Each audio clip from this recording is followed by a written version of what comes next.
The night had a weight to it, a heavy, suffocating quality that pressed down on the world outside my window.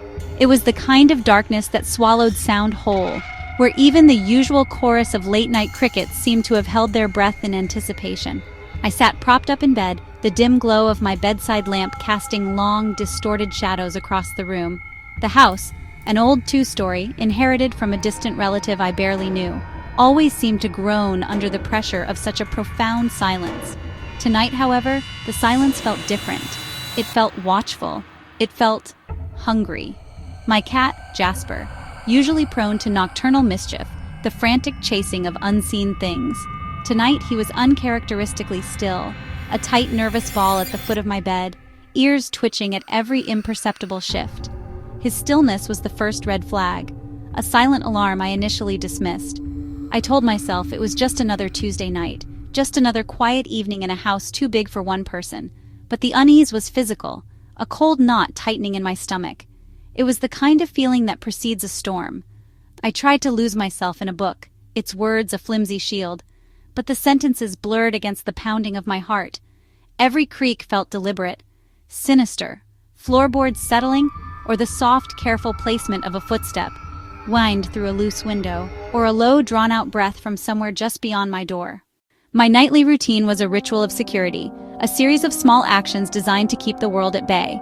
Check the front door, check the back door, slide the deadbolt home, every window latched, every curtain drawn tight. It was prudence, not fear.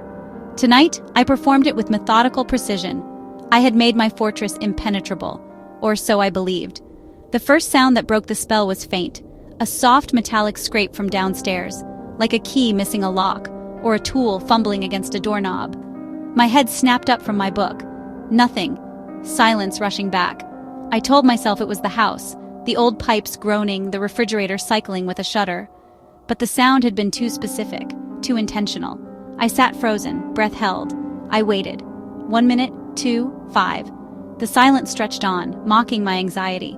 Maybe a branch scraping the house, the wind playing tricks. I started to relax my clenched fists. The rational part of my mind fighting panic. It had to be nothing. It was always nothing. Then it came again, different. Not a scrape. A soft, almost imperceptible click, the sound of a lock tumbler giving way.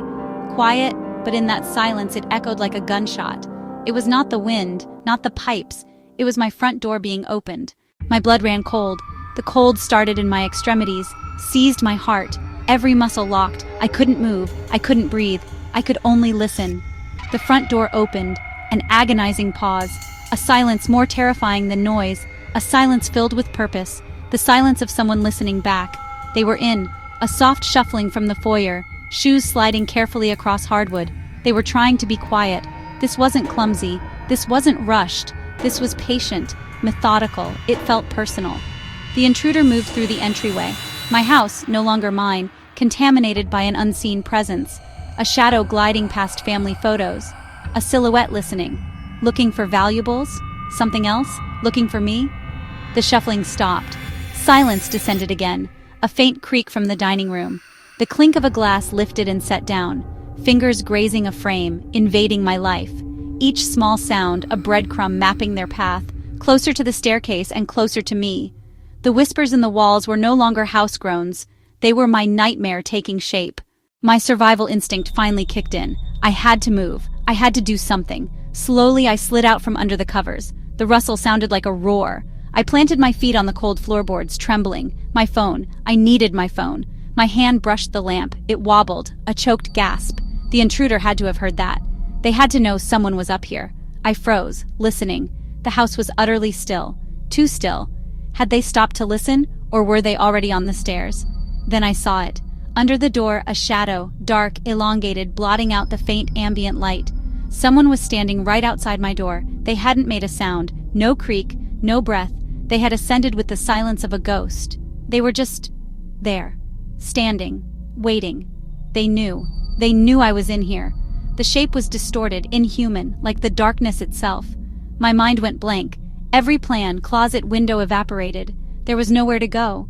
Only the door, and the silent, patient shadow inches away, separated from me by a few inches of wood. Time seemed to warp, stretching and compressing in a single heartbeat. How long had the shadow been there? Seconds, minutes, an eternity? My mind replayed the click of the lock, the shuffling feet, the clink of glass. It felt like hours ago, another lifetime. Now there was only the shadow. The doorknob, something I'd never thought about, was suddenly the most terrifying object in the world. I backed away, slid down the far wall, made myself small. Then a new sound began. A soft rhythmic scratching. Scrape, scrape, scrape. Slow, deliberate, almost curious. Like an animal testing its cage. Or a single fingernail dragged down the wood. Who would do that? What kind of person toys with their victim? The scratching stopped. My ears rang. I waited for the knob to turn, but it didn't. Instead, I heard a whisper, so low and guttural it sliced through the silence. It came from the other side, a muffled, raspy voice. It said just one word, my name. The sound of my own name spoken by that voice was the most obscene thing I had ever heard. A violation. They didn't just know I was here, they knew who I was. Hearing my name shattered the last remnants of my composure. A sob broke free. A mistake. The atmosphere shifted. The silence was no longer patient. It was predatory. I had confirmed my presence. I had responded to their call. The game had changed and I had just lost. The window. I had to get to the window. 2-story drop to overgrown bushes. Better than the alternative. My hands shook on the latch. It was stuck, swollen in its frame. I pulled, pushed, slammed my shoulder. The window remained sealed, painted shut, trapped. A new sound from the hallway, the doorknob. A soft rattle testing the lock, then more forceful, violent, angry shaking that rattled the whole door. Jiggle, jiggle, jiggle, bang! A fist slammed against the wood, echoing like a drumbeat of doom. They were done waiting, done playing. They were coming in. I scanned for a weapon, the heavy glass base of my bedside lamp. Pathetic, but something. I gripped it, backed into the corner. The rattling stopped. A different kind of silence, the calm before the final violent storm. I waited, eyes glued to the door, knuckles white around my makeshift weapon. I was ready to fight for my life. I was ready.